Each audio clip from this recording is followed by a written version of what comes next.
Olá, pessoal. Hoje finalizaremos o assunto álgebra, tratando da álgebra abstrata, que é a que vai além da resolução das equações. Para falarmos das estruturas algébricas, temos que retomar a história dos números complexos.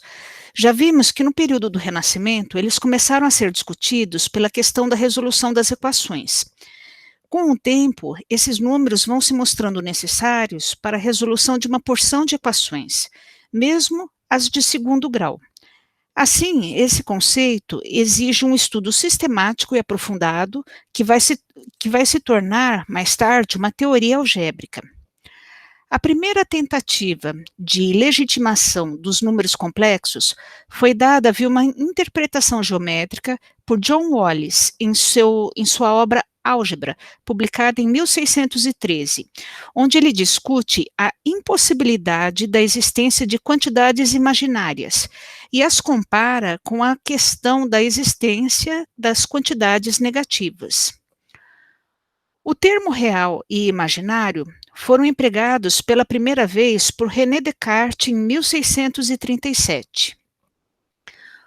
O símbolo raiz quadrada de -1 foi introduzido em 1629 por Albert Girard. Abraham de Moivre, um matemático francês que viveu entre 1667 e 1754, chegou a um método de cálculo da raiz enésima de um número complexo. Ele descreveu essa fórmula somente para casos particulares. Para quem não se lembra, a fórmula de De Moivre é essa daqui. Dado um número complexo Z, escrito da forma A mais BI, e U sendo uma raiz enésima de Z, então como se calcula o U?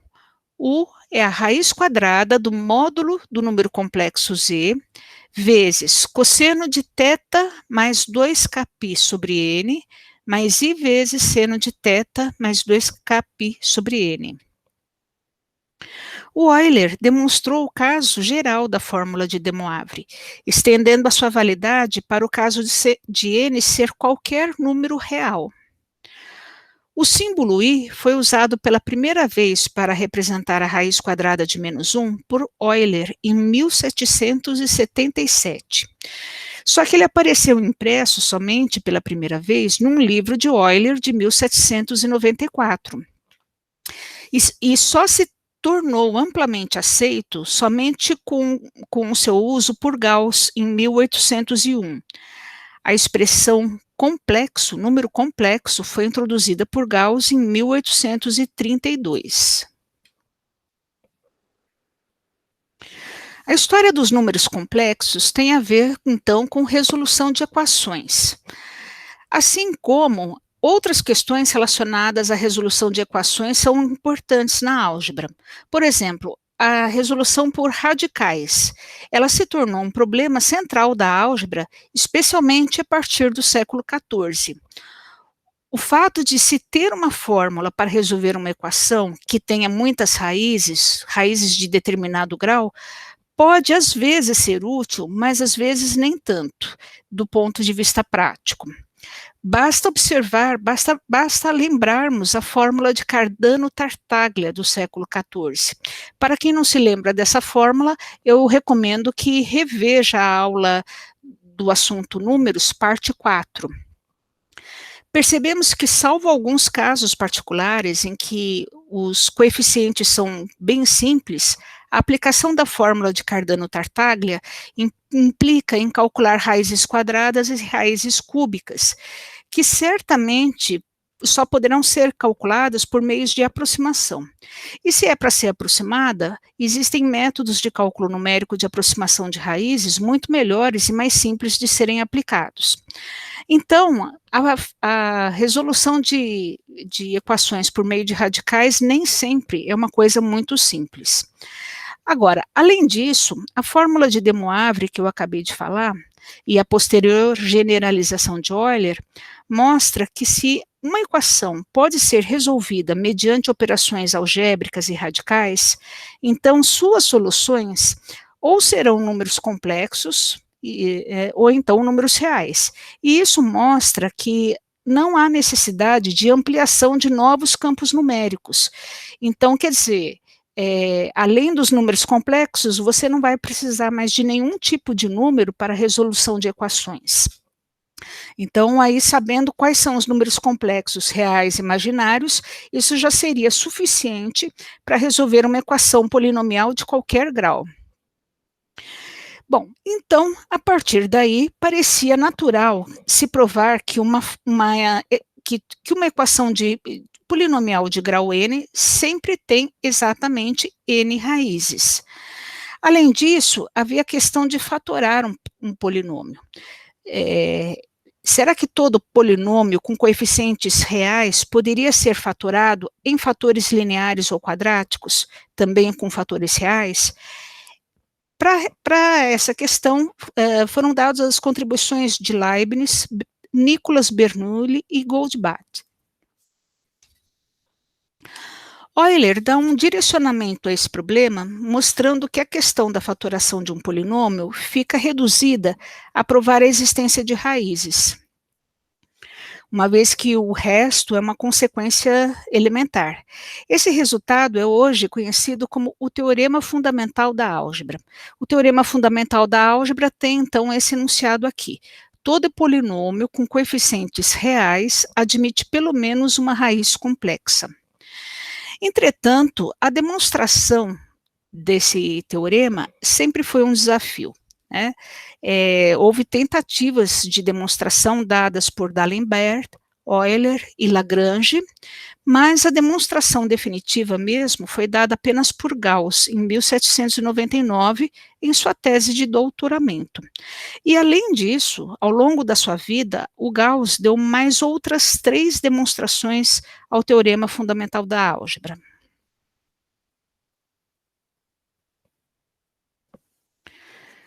A álgebra abstrata trata das estruturas algébricas e teve seu desenvolvimento a partir do século XIX.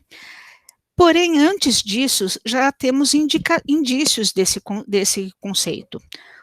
Os números negativos e os números complexos, que eram muito difíceis de serem compreendidos, estavam em todos os lados da matemática e eram cada vez mais difíceis também de serem evitados. Uma estrutura algébrica é definida a partir de um conjunto e das operações que são fechadas nele. O que é uma operação fechada num conjunto? Uma operação é fechada. Aqui eu vou representar uma operação por um simbolinho que vocês podem entender sendo qualquer tipo de operação.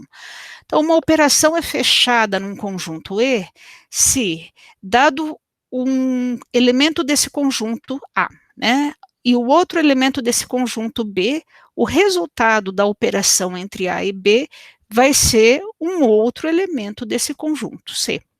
Então, aí a gente vai ter uma operação fechada se, dados 2 elementos desse conjunto, a operação entre esses 2 elementos resulta num outro elemento desse conjunto.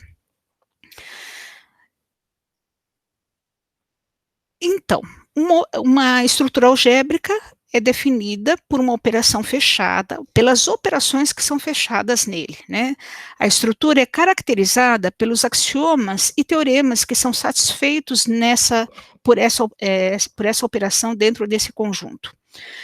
Tal conceito foi formalizado no século XIX, em decorrência da ampliação do conceito de operação entre elementos de um conjunto.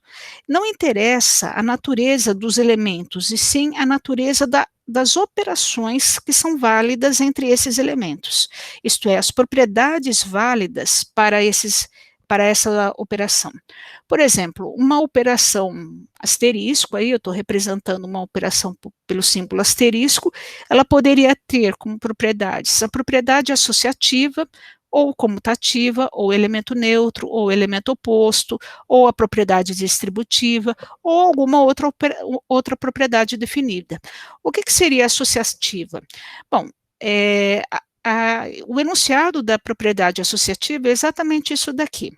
Se eu opero três elementos A, B e C, mas de que forma? Primeiro eu opero A e B, e acho o resultado disso, depois eu opero com C. Ou então eu faço o contrário. Primeiro eu faço a operação entre B e C, acho o resultado, e depois eu faço a operação entre A e esse resultado. Se essas duas operações seguidas dão o mesmo resultado, então aqui a gente diz que a operação asterisco é associativa. A comutativa, se A asterisco B é igual a B asterisco A. Por exemplo, a soma entre dois números inteiros, a multiplicação entre dois números inteiros, tudo isso são comutativas. Agora, se A e B são matrizes, e se eu quero fazer a multiplicação entre matrizes, então a gente sabe que nem sempre o produto é comutativo. Um elemento neutro. Bom, então dependendo da operação, A operado com esse elemento neutro vai ter que ser igual a esse elemento neutro operado com A, que vai ter que dar o próprio A. E o elemento oposto? A operado com o seu oposto, vai ter que ser o oposto operado com A, que vai ter que dar o elemento neutro. Então, a gente tem aí um conjunto de propriedades que podem ser ou não válidas para a operação que eu estou definindo dentro do meu conjunto. Dependendo de quais propriedades são válidas, a gente vai classificar essa estrutura de alguma maneira. Bom, os fatores que determinaram o desenvolvimento da álgebra, aí a partir do século XIX, foram a tendência a aperfeiçoar as notações, permitindo que o trabalho com essas operações, né, e as equações seja cada vez mais simples, mais rápido e mais geral possível. E a necessidade de introduzir novos conjuntos de números, com consequente esforço para compreender a natureza e a adequada formalização desses elementos.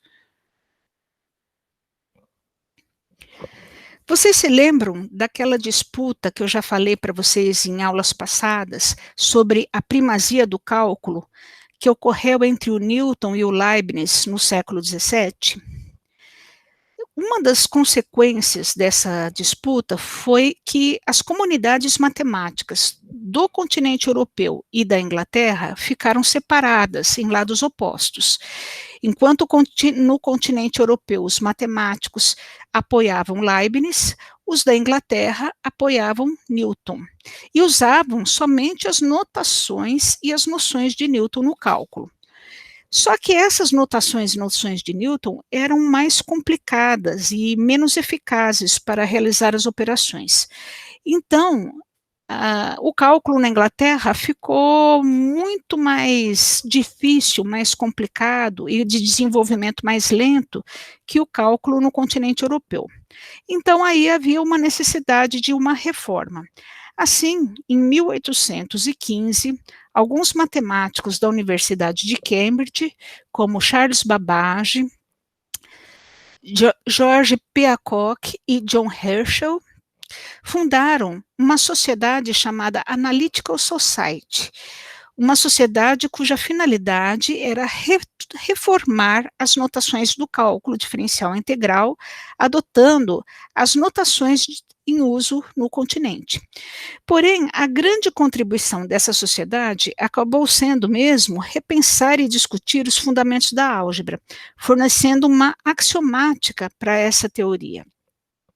Então, aí a gente vai ter a primeira vez que a álgebra é pensada dentro de uma noção de teoria mesmo.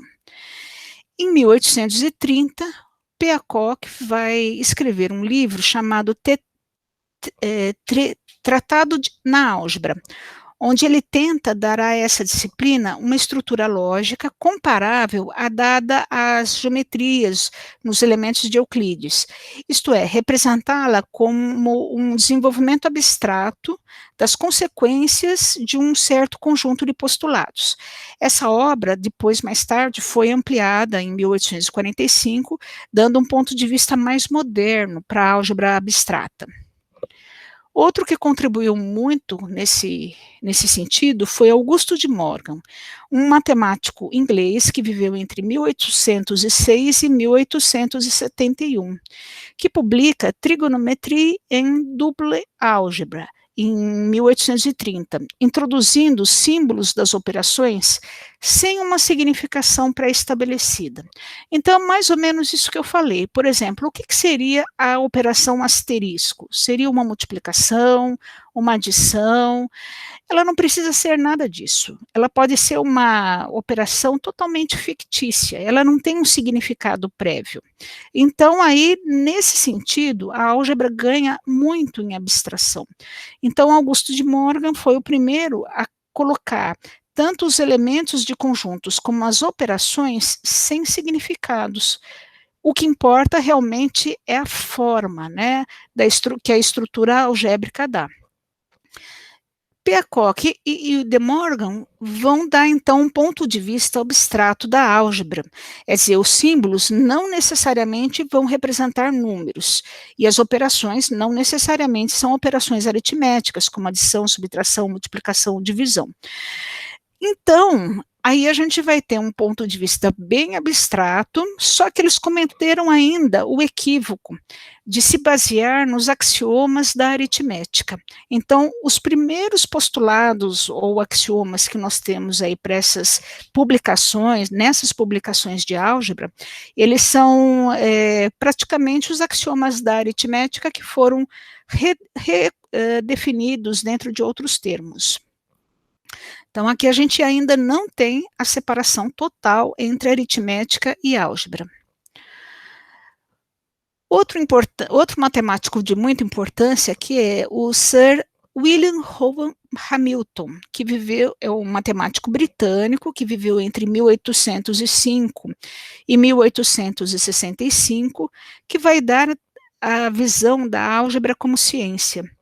Ele vai dar uma fundamentação definitiva para os números complexos. Ele reparou que quando a gente escreve A mais BI, que é a forma algébrica dos números complexos, a gente não quer indicar uma soma propriamente dita, quer dizer, eu não posso somar A com B.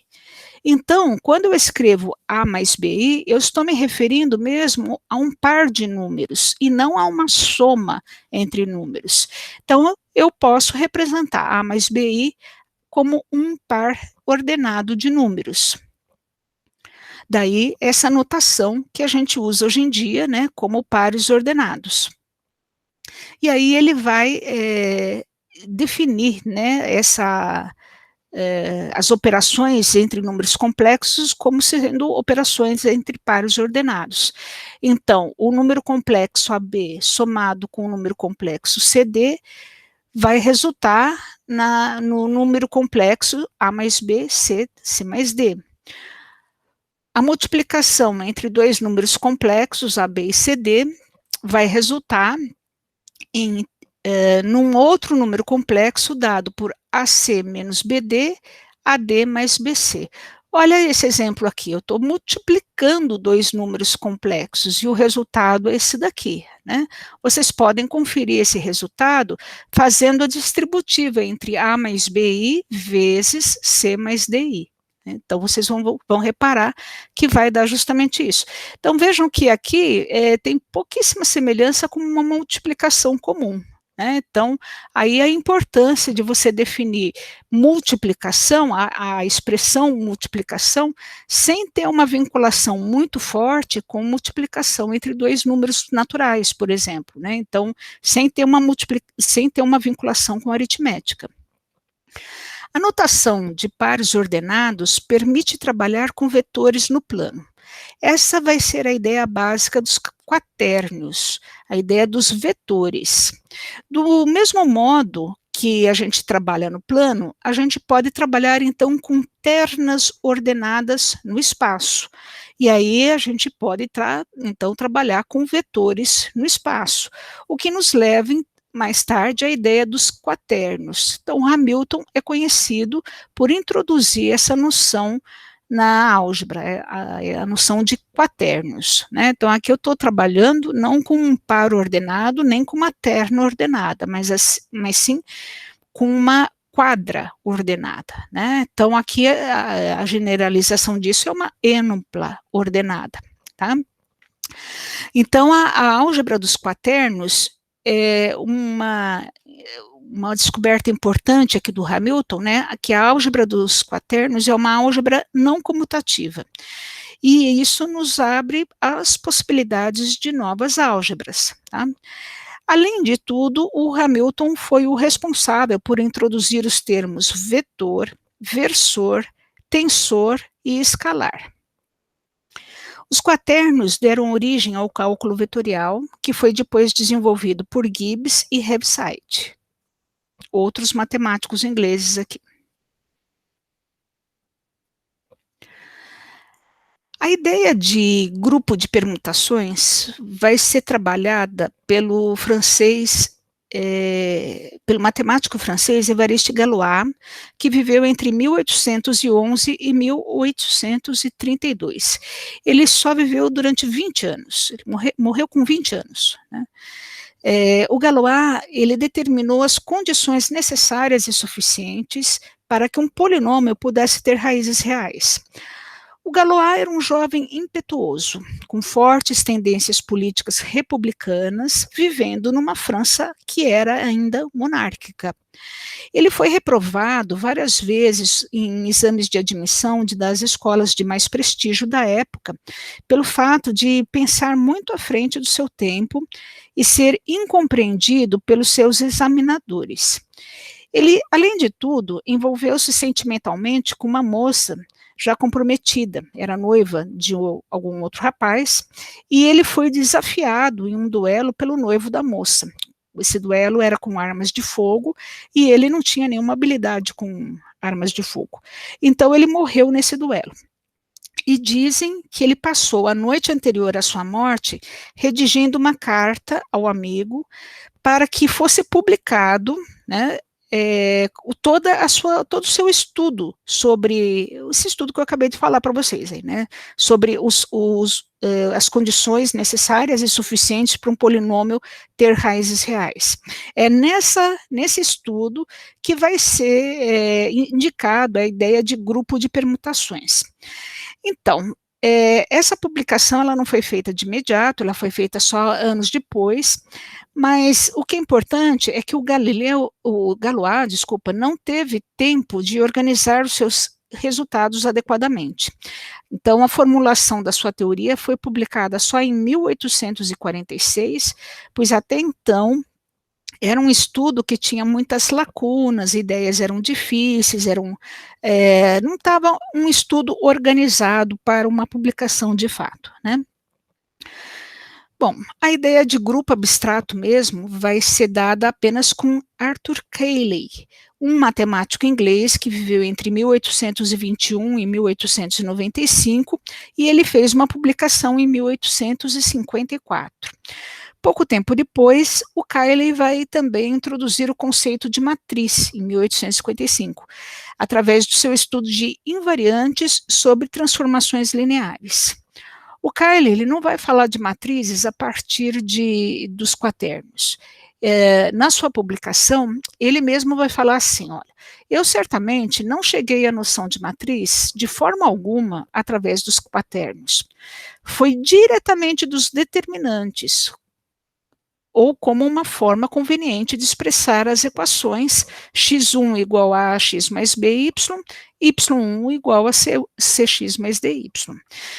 Então, vejam só o que é interessante a gente assinalar, né, que, mais uma vez, a ordem lógica atual dos conceitos de uma teoria é diferente, praticamente o contrário da ordem histórica do desenvolvimento dos conceitos dessa teoria.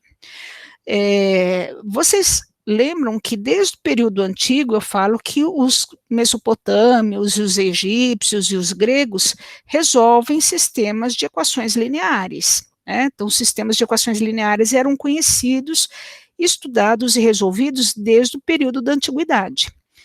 Depois, surgiu os determinantes. Os determinantes foram usados pela primeira vez por Colin Maclaurin, que viveu entre 1698 e 1746. Somente com o Cayley com o Cayley é que nós vamos ter as matrizes em 1855, né? Então aqui nós estudamos a teoria em que ordem? A gente vê, quando a gente vai estudar essa teoria, a gente vê primeiro matriz, depois a gente vê determinante e por fim sistemas lineares, como uma aplicação do estudo de matrizes e de determinantes. Então, vocês vejam que a ordem aqui histórica é bem diferente, né? Primeiro surgiram os sistemas lineares, depois surgiu a ideia de determinante e, por fim, surgiu a ideia de matriz, né? Bom, além de tudo, o Cayley vai notar uma similaridade entre as operações de matrizes e a dos quaternions, apesar de uma ideia não ter surgido da outra. Então, essa similaridade vai despertar o interesse do Silvestre, que vai aperfeiçoar a ideia de determinante em 1884, né, em conexão com as ideias do lógico norte-americano Charles Sanders Peirce, que viveu entre 1839 e 1914.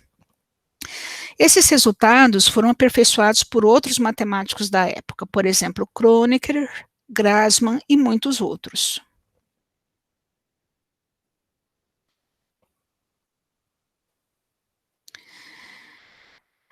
Aí agora chegamos nas estruturas algébricas que estudamos em um curso de graduação em matemática, as estruturas de grupo, anel e corpo.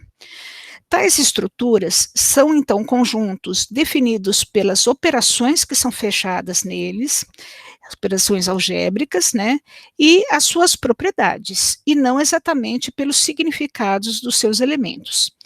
Esses conceitos são desenvolvidos em trabalhos acadêmicos por matemáticos profissionais, sem uma aplicação aos problemas cotidianos ou de outras ciências. Assim, eles vão surgindo em publicações científicas, que podem ser livros, revistas científicas, apresentações em congressos e até cartas, correspondências entre cientistas. Um matemático vai dando continuidade e aperfeiçoando o trabalho do outro.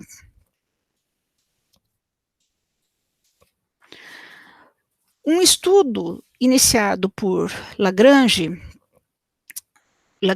para vocês lembrarem, um matemático francês que viveu entre 1736 e 1813, né? Então, um estudo iniciado por Lagrange sobre equações algébricas em 1770 foi continuado, né, foi seguido por Paulo Ruffini, um matemático italiano que viveu entre 1765 e 1822, e também pelo jovem Abel, que viveu entre 1802 e 1829, e além disso, Galois.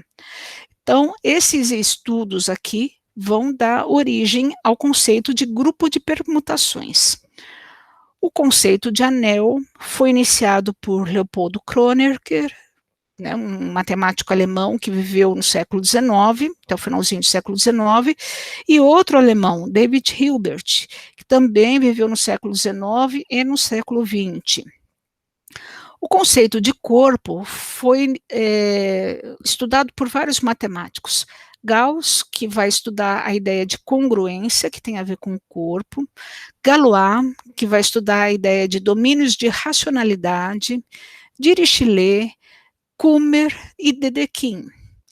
E a teoria abstrata de corpos vai ser desenvolvida por um matemático alemão chamado Weber, que também vai viver entre o século XIX e o início do século XX. né? Bom, só que nós só teremos postulados para a teoria dos corpos em 1903, com o trabalho do Leonard Dixon, Eugene Dixon, né? Então, o Leonard Eugene Dixon e também o Edward Huntington, ambos do final do século XIX e início do século XX também, tá?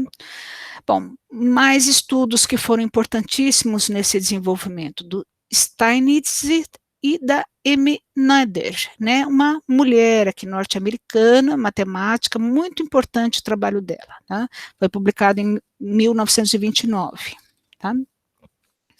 E do Steinitz em 1910, tá?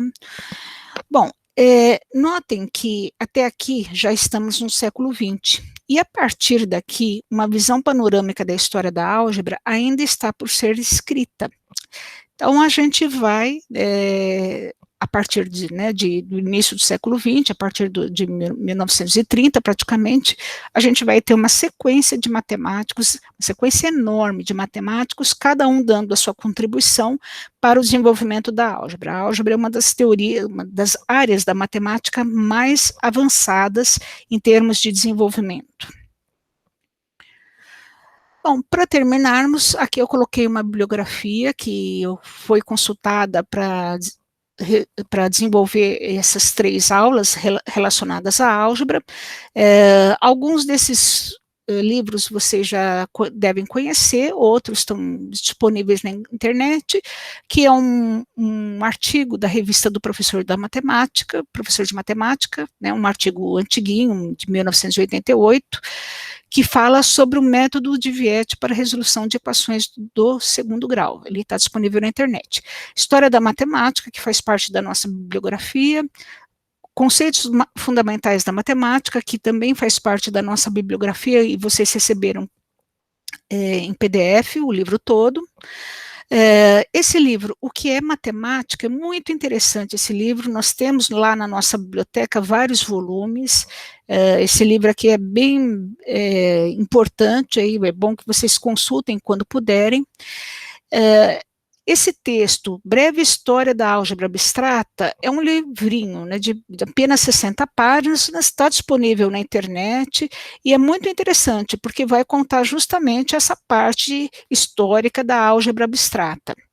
E os tópicos de história da matemática para uso em sala de aula, né, que vocês têm aí o texto de álgebra, vocês também receberam o livro em PDF, que eu mandei no início do curso, né, bem interessante também vocês consultarem, e as imagens, as fotos e as figuras todas foram tiradas aqui do Wikipedia.